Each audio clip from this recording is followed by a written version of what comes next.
안녕하세요. 방구석 김 사장입니다. 오늘 함께 나눌 이야기는 미국 세금 내는 날, 특히 향후 며칠이 중요입니다. 4월 18일이 미국인들이 세금을 납부하는 마지막 날이었어요. 미국에 거주하는 미국인들이요. 이날까지 세금을 완납하여야만 나중에 가산세가 발생하지가 않습니다. 매년 이렇게 세금을 납부하는데 올해가 특히 주목받는 이유가 있거든요. 그래서 함께 살펴보겠습니다. 미국 부채 한도 위기와 세수 확보, 요 링크가 있으니까 한번 들어가서 보시면 도움이 되실 것 같아요. 자, 현재 상황이 미국 재무부 계좌가 바닥을 보이는 상황. 현재 미국 재무부의 계좌가 거의 바닥난 상황이기 때문에 4월 18일에 세금이 충분히 걷어져서 미국 재무부 계좌를 채워주지 않으면 당장에 미국 정부의 예산이 투입되어야 하는 일들이 멈춰 서게 됩니다. 지금 미국 재무부 TGA를 보면은 이래요. 이거는 이제 미국 재무부에 돈을 보관하는 계좌라고 보시면 되는데요. 세수를 많이 걷어서 재정이 늘어나거나 아니면은 채권 발행을 많이 해서 재정이 늘어나면 이게 이제 올라가요. 그러고 나서 그렇게 모인 재정을 지출하면서 부양을 하는 거죠. 코로나19 이후에 이렇게 급등했던 거는 경제를 부양하기 위해서 미국 정부가 국채를 많이 찍어서 팔았죠. 그래서 이제 재정을 이렇게 늘리고 그 재정을 지출하면서 경제를 부양해 왔던 것입니다. 마찬가지로 이렇게 해서 이렇게 움직이죠. 지금은 근데 미국의 이 TGA 계좌에 돈이 없어요. 이 5년치 차트에서 봤을 때 이렇게나 밑바닥에 있는 상황입니다. 미국 재무부의 TGA 계좌가 이렇게 미국 정부의 TGA 계좌가 이렇게 바닥을 보인다고 해서 갑자기 미국 정부가 모든 지출을 멈추는 건 아니에요. 일단 미국 국채에 대한 이자 지급을 못하는 상황, 즉 디폴트는 막아야 되기 때문에 국채에 대한 이자 지급 비용은 어떻게든 지불해낼 것입니다. 하지만 미 국채의 이자 지급 외에 실업보험, 의료보험 혹은 뭐 연금 이런 것들은 좀 중단해 놓을 수 있겠죠. 당장 돈이 없으니까요. 그래서 4월 18일이 중요한 이유는 4월 18일에 확보한 세수가 최소한 6월 15일에 해외 거주 미국인들이 세금을 납부하는 날까지 현 재정 상황을 유지할 만큼의 충분한 금액이 아니라면 미국은 이런 것부터 줄여야 되는 거죠. 뭐 실업, 뭐 보험, 복지 지출이나 연금 지출 이런 거를 먼저 줄일 수밖에 없습니다. 따라서 만약 4월 18일에 세수가 충분히 확보되지 않는다면 디폴트에 처하기 전에 미국 의회는 부채 한도 협상에 빨리 들어가야 되는 상황인 거죠. 지금 그래서 부채 한도 협상이 한시가 급해요. 앞서 말씀드린 것처럼 미국 정부의 TGA 계좌가 바닥을 보이고 있는 상황에서 결국 해결책은 미국 의회에서 부채 한도 협상을 통해 부채 한도를 상향하고 국채를 찍어서 발행함으로써 재정을 충당하는 거예요.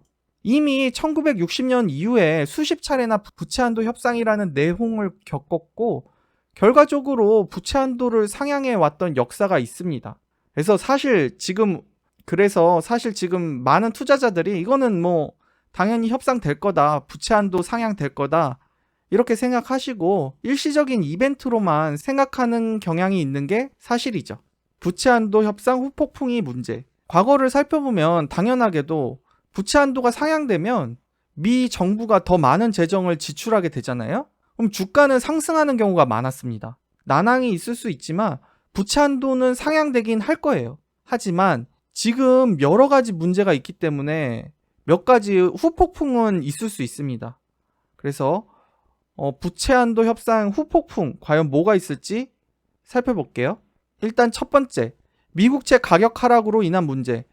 최근 많은 은행들이 국채 가격이 하락하면 이제 국채 금리가 급등하는 거죠. 이로 인해 국채 담보 가치 하락으로 손실이 커진 상황이에요. 여기에 미국 정부가 국채를 더 찍어서 공급한다면 다시금 국채 가격이 하락할 위험이 있습니다. 그러니까 국채 금리가 한 번 더 폭등할 위험이 있다는 것이죠. 이는 미국 은행에게도 리스크지만 주식시장 입장에서도 미국 국채 금리가 너무 높아지면 자금이 주식시장에서 채권시장으로 이동하면서 주식시장이 하락하는 모습이 나타날 수 있습니다. 그리고 두 번째, 부채 한도는 상향이지만 재정 지출은 줄이는 문제. 하원 의장인 케빈 메카시 의원은 미국의 재정 지출을 줄이겠다는 목표를 제시했기 때문에 공화당에서 의장으로 미뤄졌던 건데요. 부채 한도는 상향하더라도 재정 지출은 줄일 확률이 높습니다. 재정 지출이 줄어들면 명목 GDP 감소가 일어날 수 있기 때문에 주식시장에는 악영향이죠.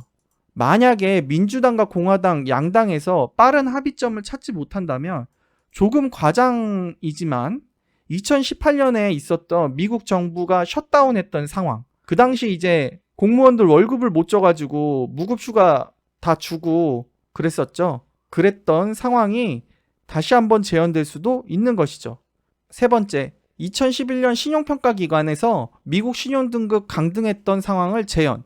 2011년 8월 5일에 세계 3대 신용평가회사 중 하나인 스탠다드 앤 푸어스가 미국의 국가 신용등급을 트리플 A에서 더블 A 플러스로 한 단계 강등한 일이 있었어요. 그 당시 강등 이후 현재까지도 스탠다드 앤 푸어스에서는 미국 신용등급이 AA 플러스인 상황입니다. 이런 신용등급 강등은 주식시장을 크게 흔들 수 있는데요. 당시에도 나스닥 지수가 15%까지 하락했던 모습이 나타났었거든요. 이런 것들이 이제 리스크가 되는 것이죠. 개인적인 결론. 분명 부채한도 협상은 매번 상향하면서 마무리되었고 부채한도가 상향되면 주가가 올랐던 적이 많아요. 솔직히 지금 미국 주식시장이 정부의 재정 지출, 즉 유동성 공급에 되게 민감하게 반응하고 있는 게 사실입니다. 최근 주가 상승도 뭐 다들 아시겠지만 간접적이지만 미국 정부가 유동성을 공급했기 때문에 상승했던 거잖아요. 그러나 어찌됐건 일시적이라고 해도 현재 미국 정부의 재정이 바닥났다는 것에 주의해야 할 필요가 있습니다. 따라서 투자자 여러분들도 이 부분을 충분히 이해하시고 투자에 임하시면 좋겠습니다. 그럼 다음 시간에도 돈 되는 이야기로 찾아뵙겠습니다. 감사합니다.